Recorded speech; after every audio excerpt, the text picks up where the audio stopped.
Unbiased Sports back again with another episode of Top Players. We've got the top strikers in the Premier League. I've got Mr. Epic Sports Moments here once again. You all know him from the other videos. And yeah, listen, Ben. Yeah. Thanks for having me again. It's not like we just filmed the video before this. Nah, we wear the same clothes. It's not like we've been chatting shit for the last 2 hours and going, oh yeah, thanks for having me on your show. Thank you, man. I really, it's a real big honor. It's a real big honor. Mr. Unbiased Sport. Man. But yeah, listen.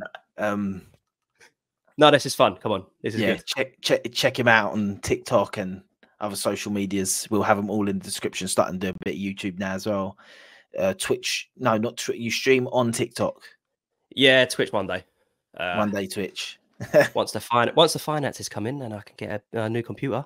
So yeah, you're gonna help out dollar. it does, nudge.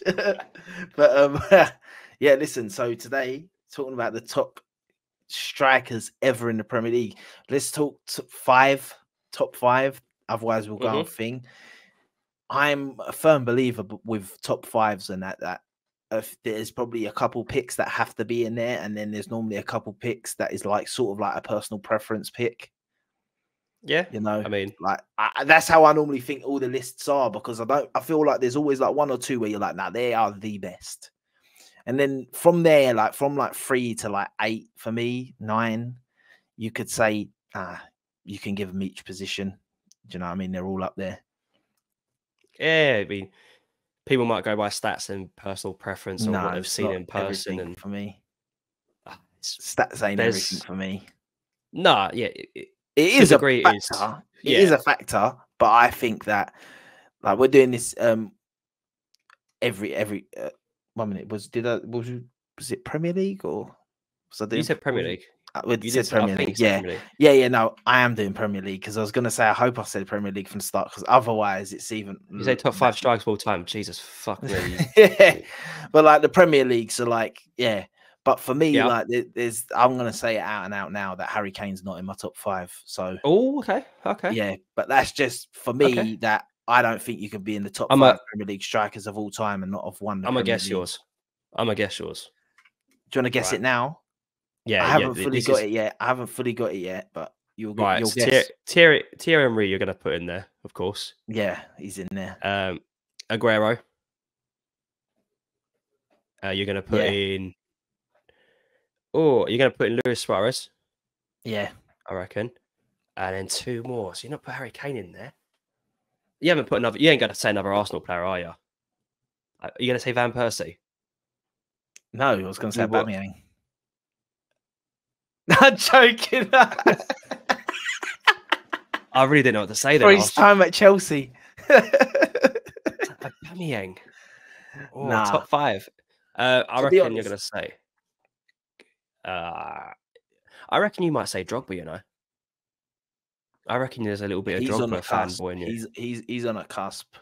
Yeah, you look like a Drogba fanboy a little bit. You know, look. Yeah, I can see that glow, that niceness in you. And you're going to say Shearer? Or was that before your time? Shearer's in my top 5 because I think he has to be in. Have I nailed it? Go on, give me your top 5. Then have I nailed it? So my top 5. Is it in order? I'll say it in order for me. What? So 1 to 5 or 5 to 1? I'll take it. I'll do it from 5 to 1. Okay. So this is right now. It was a quick put together in my head. So you may be able to sway me with when we're talking about other players. Yeah. Number 5, Alan Shearer. Yeah. He's got the all-time record, but like, longevity. People got to take that out of this thing. It's not all about that. Like, is there a bit of 90s tax in there for you? Like, as in, maybe there is a bit of 90s tax that I didn't really watch him a lot and stuff as well. Is that what you meant by that? Yeah, like to me, Alan Shearer, I never liked as well that he never left. Well, he joined Newcastle from Blackburn, but then he had the chance to leave Newcastle and he said no. And I understand Newcastle fans be like, that's really good because he's loyal, but at the same time, Would he have got those numbers? Yeah, would he have got those numbers at Man United? That's why Harry Kane's not in my top 5. He gets in my top 5 because he's got the record and he's won the Premier League. But for me, longevity, like you'll say, oh, but Harry Kane has this many more goals than this guy. Yeah, but he played 3 more years in the league. Like, do you know what I mean? That counts. Like, so number 4 for me is 5, Alan Shearer. Yep. This one is hard because I don't know whether to put this guy 4th or 3rd. Why don't you just say the 2 that'll be 3rd and 4th for you then? Because they're not number 1, are they? So Aguero and Rooney. Okay. I don't know. Maybe I got PTSD from Rooney always scoring against Arsenal and stuff. Drogba's probably like around 6th for me. He's not in this top 5 only because he is just a big game player. That is an amazing thing, like for me. But top 5 compared to these guys, I feel like they were big game players and also a bit more consistent. That's why you don't get in there. But Drogba was a huge game player, should I say? Yeah, another guy gave me PTSD. But them two, I don't know. I was gonna say Rooney 4th and Aguero 3rd, to be honest. But I don't know. Yeah, I've gone. And then number 2 is Suarez. And I said number 1's Thierry Henry. Yeah, for me. And the reason I say Suarez is because I just feel like as an actual footballing, as a striker, he was just there. Like for me, like he's better than Aguero. Over him. No, would you see? I don't know, man. I think Suarez had it all, man. I know Aguero was maybe there's a bit of the bias in there. Like I kind of liked Suarez as a striker, not as a player and that. He was a scumbag and stuff, but but like as a striker, like his ability wise, I thought he scored so good, man. He scored screamers, didn't he? He scored screamers. And it's like I'd have Aguero. You think? Aguero's just... Maybe I am being a bit unfair there with that one. I think there is an art to finding the ball in the 6-yard box all the time.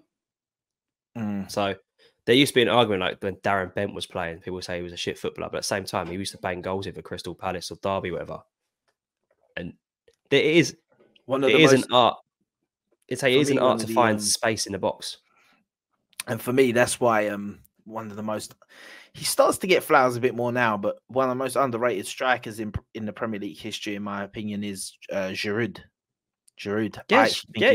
I think he's not like up there for one of the best in the sense of like you're not putting him in the conversation with these guys and that, but I think he's underrated. Like people see him as a bad striker or something. He wasn't. The way he used to get into position, like the way he used to make them front post runs.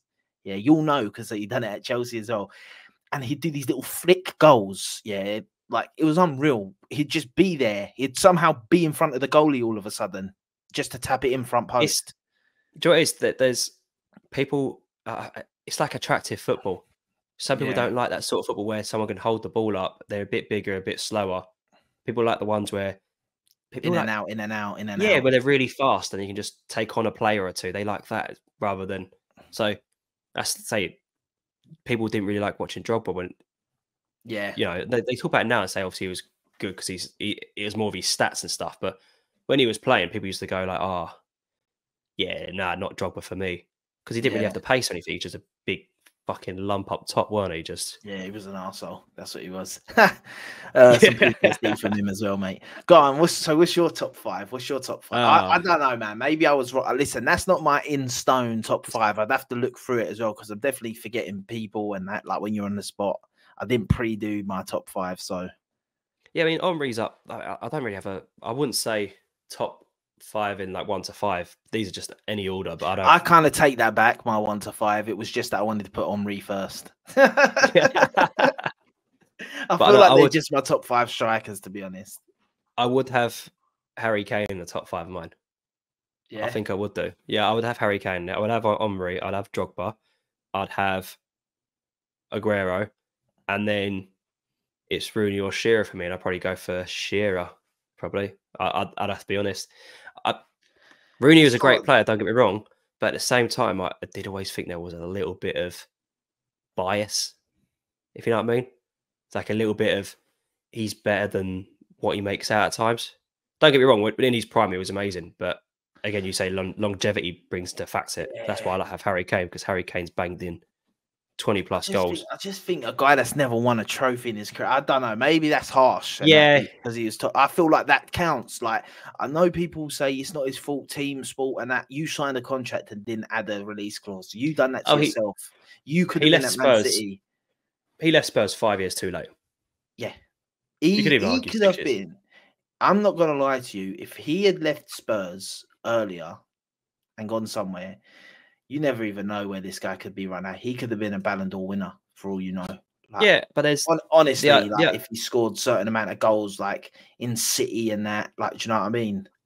But if you talk about what ifs and that, a bit more luck, they won the Premier League when Leicester won it. A bit more luck, they won the Champions League when they got beat in the final. And this is a game of fine margins. But then he's justified, isn't he? But then here's the thing for me. That's why he don't get in my top 5. Because he's been in 3 finals and he hasn't registered a shot on target. Do you know that? Yeah. The Euro final. I know someone has Didier Drogba, mate. And the Carabao Cup. You know? And that's the point. And this is why when I argue with people, you've got a final, who you're picking in your team, Drogba or Kane? And the answer is Drogba. Yeah, but I don't know if you've seen the Lad Bible that done an Arsenal fan, a Chelsea fan saying, was Drogba a bigger, big game player than Thierry Henry? So forget comparing him to Harry Kane, but no. And he probably was. He was probably up there. I know there's bias for me because I'm a Chelsea fan, but I don't think there's been a bigger game player than Drogba. I mean, I'm not including your Messis and Ronaldos because they're just every game's to them they're 10 out of 10s. But no, and I'll agree with that. I'd agree that Drogba's probably more of a big game player than Thierry Henry. It's something like 10 goals in 12 finals. I mean, the thing with Thierry Henry was he was just consistently just balling out, weren't he? Like, yeah, he just had that va-va-voom, as he said, innit? Like he just You watch him. I actually see some clips on him today, and it was just like when you watched him, he was just that guy. But listen, listen. We could have won the Champions League final if, for me, like it was the dodgiest final. Yeah, that for me that was corruption back then. We won't get into that, but it's sort of like coming like it was now. So, yeah. Twice against Barcelona that happened to us when we looked like we had a chance of doing well in the competition. Well, funny enough, Barcelona are now being investigated for paying the referee. So, well, yeah, exactly. So this is what I'm saying. Like, obviously, that unrelated news, you know, that final, for example, like how you're sending that keeper off in the Champions League final when they've scored the goal. Like, it makes no sense to me. They've scored the goal. Yes, it was a foul. Yeah, but they've scored the goal from the foul.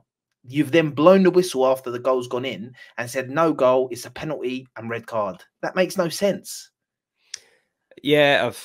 I remember vividly in my mind watching that game, and I remember thinking, what is going on? And I remember vividly Ronaldinho telling the ref, do not send him off.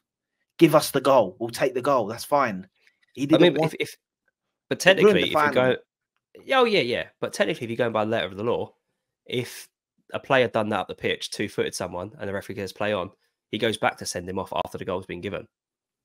I mean, yeah, but I don't think that his one that would have been more of a red card because of a goal scoring opportunity rather than being a bad challenge. Do you know what I mean? So, like, if say for example you're through on goal and I swipe your legs, but you before the ref blows the whistle, you roly-poly get up and then run forward with the ball. Yeah, so the ref's like, you know what, fuck it, play on, and then you score. He ain't going to get a red card because he didn't stop a goal-scoring opportunity, did he? Because you scored. It's a bit easier now because you've got intent. You've got intent, haven't you, now? So, yeah, well, that's the rules now are shit. you can be the last man if there's intent to bring him down. That's fucking what a load of shit. But let's not lie, that Man United didn't used to get away with that sort of stuff as well. So. Every team did in a way, didn't they? There's always been dodgy decisions. I don't think we ever did, man. Everyone's had good decisions. Everyone's had good decisions. Like, that's just the way of football. But I don't think there's ever been people have normally hated us, to be honest, Arsenal. I think we are one of the most hated teams. Oh, try to be a Chelsea fan, mate. Try to be a Chelsea fan. No, I don't think people hate it as much as they used to. People hate success, don't they? That's not them. And yeah. I don't mean that in the disrespectful way to Arsenal, but for the past 10 years, the few FA Cups. Remember that massive run they went on where they didn't win nothing. It was almost. I remember being at school, looking at Arsenal like I would at Spurs, and thinking it's funny that they've lost another final, or it's funny they've lost another game. Yeah, we did pull off. Hopefully, we're back now. Yeah, I mean, if you have 2-3 years of this, you'll be hated more. Simple as that. Oh yeah, well, you can already see it now. People will say we ain't in a shout for the title. Like for me, that's like, of course you can think Man City are going to win the league. That's the thing, but to say we ain't going to be there or thereabouts again, like in the sense of finishing second, people were saying at the beginning of the season they don't think we'll get top 4. I was like, what's going on? Yeah, there's bait things, and I think that's a bit of fear as well. Like people don't like it when someone's playing good, then they think, crap, these guys could actually be back. Yeah, I mean, I'm more upset that Spurs are doing a bit better than Arsenal, to put it that way. I don't know what it is. But it's weird because I've got more Arsenal friends than I have Spurs. But I don't. I'll be honest. I look at both teams and think they're not. There's something about it that they're not going to win the league. Yeah, and it's weird because I grew up watching Arsenal win it every couple of years. And then the thing is, Tottenham ain't winning the league. Let's put that out there now. They haven't even got the history of doing that at all. Like the thing is, with us, is I know what you're saying, and I can 100% relate to what you're saying, and I know why you feel like that. We need that one win, and that will start coming back. If we were to win the Premier League this season, all of a sudden now going forward, you're like, shit, Arsenal. Like if we're up there again, you'll be like, Arsenal can win this league. But where it's been so long without us winning, it's like they're just gonna not win it. Like they've just, do you know what I mean? They're gonna just fumble it. I think it's like the FA Cup, right? How many FA Cups were we fumbling and that? And then we won that one FA Cup, and then it's like now when we're in the FA Cup, people are like, oh yeah, you got Arsenal thing, and then we go and win another 2 FA Cups, you know. Sort of like getting that monkey off your shoulder and getting back in the thing where people start fearing you. Like, I'm sorry, if Arsenal win the Premier League this year, add more players next year, for example, and Saka's a year older, Saliba's a year older, Odegaard's a year older, all of a sudden we get that fear factor that we still haven't got. Like, do you know what I mean? If you win the league, you get that back, and that automatically wins you certain games. I mean, Arsenal's Invincible had that. Arsenal's Invincibles had won games when the before the ball's kicked, they've won the game. Like the teams just, they ain't on it. Like that's why I say with the Invincibles, for me, one of the best. There's 4 accomplishments in the Premier League that are just the top accomplishments for me. Is the Invincibles. I think people disrespect the thing of the draws. Like we didn't lose a game, and it's seen through all the other things I'm about to say that are the other good things that people have done. They've still not been able to do that. Like, do you know what I mean? It's like it's just it is hard to not lose, because at the end of the season when we drew a lot of them games, it was teams that really wanted to be the first one to beat us. Like they were coming with like it's a final to them to try and beat us. So to still not lose, I think is incredible. Obviously the Centurions, that's got to be one of the accomplishments. The treble, both trebles in one, and the other one is the Chelsea only conceding stupid 12 goals in the season. But this is when I argue it. You've only conceded 12 goals in the season. That's a crazy accomplishment, and you still lost the game. Yeah, and who scored that goal? Nicholas Anelka. Yeah. That's how good my knowledge is, mate. Nicholas Anelka, Man City away, 1-0 penalty. And that's what's crazy. Like that's when I say that thing that the Invincibles thing is actually should have a bit more weight than I think people give it credit. Like people are like, oh, you drew this many games.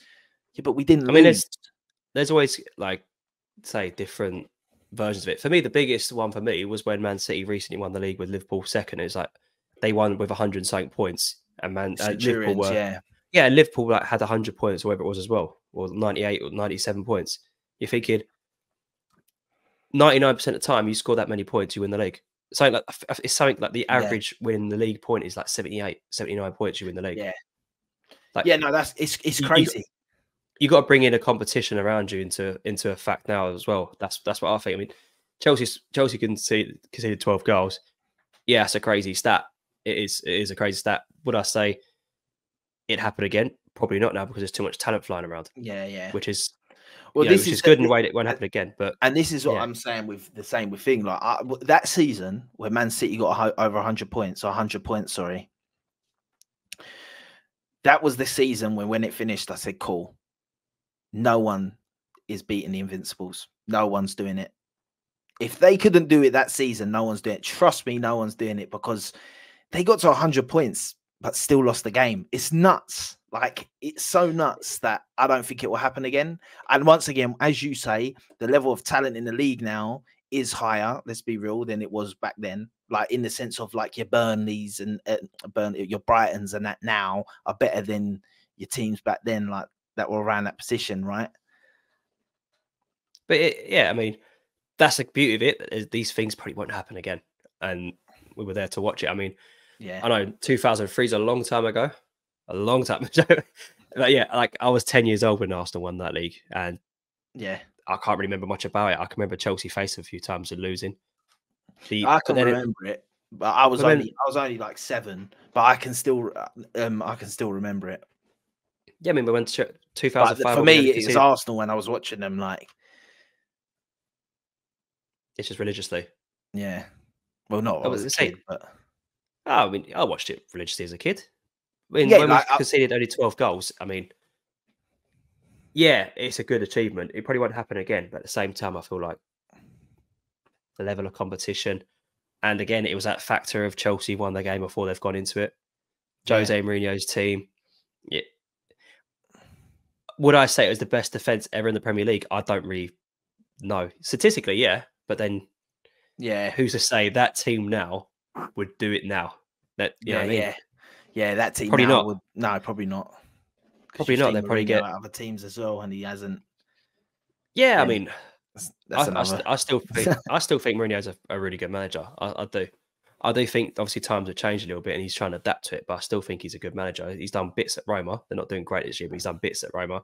Spurs is a different kettle, because I think they've just got a club based on. Yeah, I don't know what it is. I think losing's acceptable at Spurs at times. I think it is. Losing is acceptable. It is. And it comes from above. You know when I knew that losing is acceptable for Tottenham Hotspur?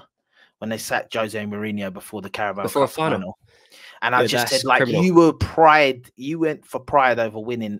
There's no way you could have thought that you having Ryan Mason as the manager in that final compared to Jose Mourinho would give you more of a chance of winning that final. There's no way. No. You thought we'd rather get rid of him now, because if he wins that final, we will struggle to get rid of him and everyone will turn on us because he's won us a cup. That's why they sacked him before. They weren't interested in the final. They weren't. Daniel Levy isn't interested in that. I think he's interested in what money brings in. He's not interested in. I mean, say Jose Mourinho is a serial finalist winner, a Champions League winner, like what, twice, or was it more? I can't really remember, but it's nuts. It's nuts. He's won a lot. He's won the biggest competition ever, and you're in the Carabao Cup final, and you go, "Nah, you're not trusted, mate. We'll give it to Ryan Mason." Ryan fucking Mason. Cheshunt School hurdlist finalist. That's it. That's what he's known for. Listen, that's a perfect time to wrap it up, Eddie. Sweet, bro. But yeah, slating Spurs again. Yeah, well, it's standard, isn't it? That's a clip that's going up. Listen, like, comment, subscribe, all that good stuff. Link in the description for all the channels and your TikTok and stuff. Check that out, people. And vice versa. Let's put it that way. So I'll make some TikTok clips and yeah, wicked. But we're gonna be back again at some point. So yeah, until then, more stuff to do. More talking. We've been talking for ages, and I feel like we've babbling, not mate. Really babbling. I'm Vice Sports. Peace. See you later, buddy.